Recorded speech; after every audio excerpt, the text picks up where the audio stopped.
Welcome back for week. I don't know. This is probably week number 6. This is your host Andrew Allers. I'm here alone this week. No guests. Everybody has meetings. Everybody's busy. That's normal. At the end of a semester, everybody's still busy. Just working hard to get to finals. Uh, but I'm gonna do this myself, and let's see how it goes. All right. So today we're gonna start with sports. A couple scores. The Cubs in baseball. The Cubs, they're in the World Series versus the Indians, and the Cubs are still holding on. I guess maybe the curse might be worn off, and they might actually win this year, but they're still in this. Next game, I do not know when next game is. I believe it's this week, but Game 7. So whoever wins this wins the World Series in baseball. In hockey news, Rangers won 5-0. And Tampa Bay, go Tampa. It's my team. They they won 6-0 yesterday. 6-1 yesterday. Sorry. And basketball legend Ray Allen. Ray Allen is actually retiring. He wrote a letter yesterday, stating that he is finally retiring from the NBA after 19 seasons of playing. One of the purest shooters in the league ever to play, besides Reggie Miller, and now Steph Curry. Ray Allen is still considered one of the greatest and best shooters of all time, basically. This weekend, or this Monday, I should say, Halloween.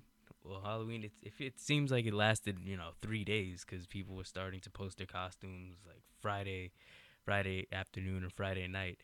Um, I saw a lot of costumes, a lot of good ones, a lot of memes. I think that's like the fad now. It's just everybody's just going as a meme or Harley Quinn, or I've seen some wrestling costumes, Chris Jericho, The Rock. But yeah, a lot of meme costumes. I did not go as anything this Halloween. I didn't really prepare this one. I'll certainly be prepared for next year though. In entertainment news, we have more rap beefs. I feel like every week it's just a different rap beef. Every week there's something else. Um, this week it was Little Yachty versus Soulja Boy, which might be the most pointless beef that we've had to date. Uh, Besides the game and Meek Mill, because those two actually do have leverage, and those two are actually well known. The game has been around for over a decade now, rapping. His album, the documentary, is regarded as a classic already in the eyes of many. And Meek Mill, one of the bigger stars in hip hop or in rap today in that genre. These two had beef just like a couple weeks ago. It seemed pointless too, but of course, those are bigger stars, so they get more attention in the media and in the eyes of everybody. Um, so yeah, this was a really kind of weird feud. Kind of came out of nowhere. Uh, I feel like people didn't know what was happening at first. They just heard that these two were fighting and these two were beefing, and then they just decided uh, to do this. It seemed really weird. It was over. I think India Love. Little Yachty wanted to date India Love, and he presumed that uh, she was dating Soldier Boy, and that they just went back and forth, and that was basically the beef, and it ended within 2 days. That's how pointless it was. Within the second day, Soldier Boy said, "Oh, I'm done beefing with you," and the two made up after talking all that trash to each other. Then that's rap beef now. All they do is just talk trash, go on Instagram, on Twitter, Facebook, on all social media. All they do is talk about each other, and then they just quit. Then the beef is over like that. And to me, that's messed up. Back then you had people who actually did not like each other, like 50 Cent and Ja Rule. I'm not saying anybody has to get hurt or anything, but they actually had real beef, and you could see that there was tension there.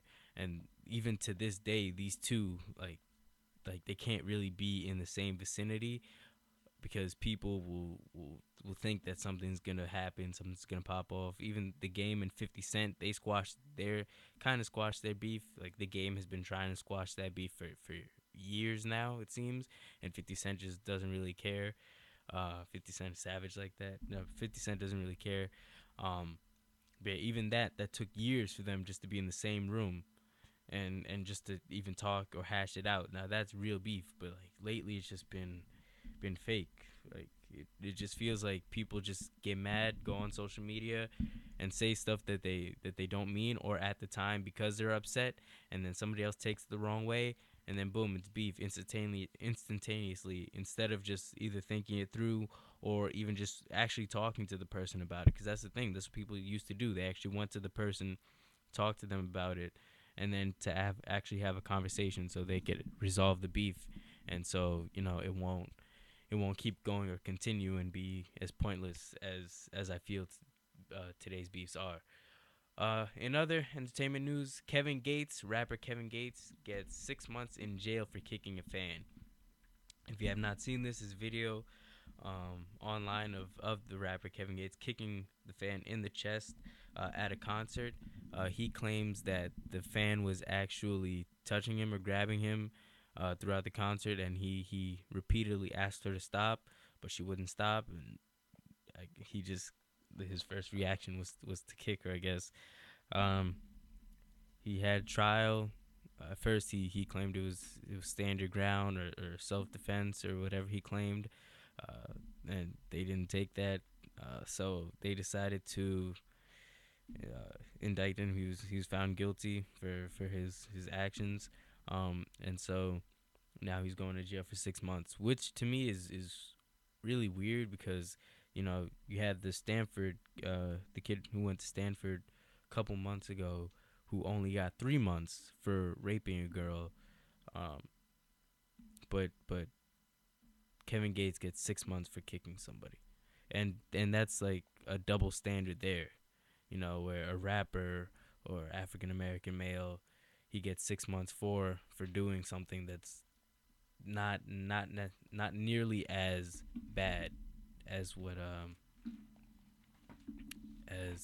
this kid from Stanford did, but he yet gets more time in prison for that, and to me that's wrong, and the justice system has to be reformed a little bit for situations like that um, to actually be valid, and to be worthy of the crime itself.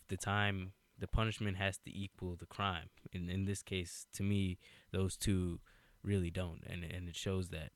Um, in other entertainment news, uh, Kid Cudi and Drake too are beefing. Kid Cudi recently checked himself into a mental hospital, um, and a lot of his fans see that as noble, as because he's coming out forward saying that he is depressed. He has had and he's been suffering from depression for a long time, um, and that he's being strong and by going into this rehab and knowing himself, and saying that yes, I do have a problem and I will fix myself, I will get better, and then I will come back better, stronger and better than ever. But recently Drake dropped 4 tracks dissing Kid Cudi in one of the songs, saying how he used to be the man on the moon. Man on the Moon was a Kid Cudi album. Used to be the man on the moon. Now you're just going through phases, kind of mocking the depression that Kid Cudi's going through, and people are saying that it's going too far, that Drake's crossed the line, and he shouldn't have said that. He shouldn't have done that. And they're basically defending Cudi and going in his defense, and saying that Drake was wrong for what he did. Um, I kind of agree with that. I kind of agree that it was a little bit too far. But at the same time, you know, there was once a point where rap was like that. Where you had lyrics by Jay-Z and that was like the point where rap changed forever. Where Jay-Z said these lyrics, I'm not gonna repeat them, but they were deemed as terrible. He said it to Nas while they were going through a feud. People just deemed it as crazy, as disgusting lyric. Even Jay-Z said that his mom called him.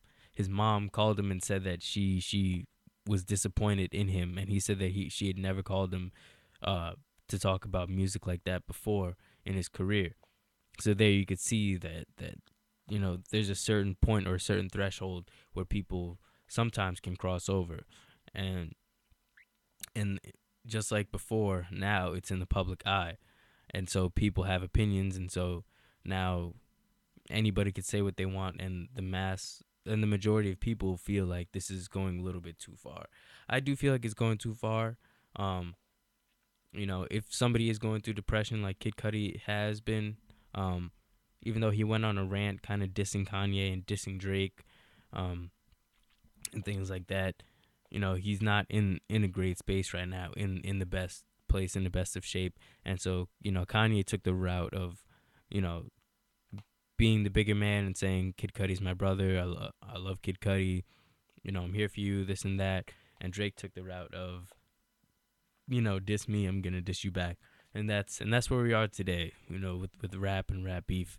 The game definitely has changed. It's weird now. We're kind of like in a weird space where part of the people, I feel like part of the culture wants it to revert to its old ways. Lyrics, metaphors, similes in their rhymes, and have it structured like that. But now, more people are expressing themselves, and more people are, you know, doing this mumble rap type thing, and not reverting back to the old ways and the original sound and style of hip hop. And they're trying to change it, and they're trying to do them, which everybody's free to do. Everybody's free to express themselves. But I feel like one day that this type of rap will get old and will subside. I don't think it's gonna stand the test of time like lyrics and bars will. I feel like because all the classics are songs like that, that made you feel a certain way, but also were conscious. That's why Biggie's one of the best rappers ever. Big Pun is one of the best rappers ever. Jay-Z, now Kendrick Lamar, has a chance to be one of the best rappers ever because of the way he rhymes, because he puts all that consciousness, all his, he just does his best lyrically, uh, lyric wise, to be the best MC that he could be, to be the best lyricist that he could be ever. He's trying to be the greatest rapper ever, not just a great entertainer. I think that that's the difference between Kendrick and a lot of these rappers now, and that's why he gets so much praise. People like Kendrick, J. Cole, are changing the game every single day that they step on, that they step outside, that they step in the booth, that they go to rap and to do their business. And that's what makes them great. And that's what is pushing the culture and pushing rap now. That's basically what moved rap from underground to the mainstream, was groups like NWA, Public Enemy, that spoke out and that had lyrics and had a message in their music. Now it feels like today it's kind of just, mumble. First of all, you can't hear the rappers because it's mumble rap, and now the message isn't really being sent across, and the message isn't really, you know, it's not there anymore as it was once before.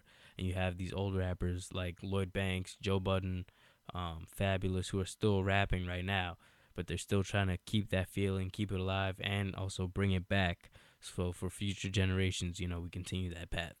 When we come back, we have more news. We're gonna talk politics. I thought that this week we could actually take a break from politics. I thought that we wouldn't be talking about it since the election is only a week away. I thought things would be tame, calm, and not so crazy as it was before. As every week there was a headline by Donald Trump, Hillary Clinton, Anthony Weiner, and now all three of them are in trouble or have said something or have done something this week. The FBI came back. So it's just been a major scandal in literally the last week of the election. The election is Tuesday, November 8th. So get out there and vote, and we'll talk politics.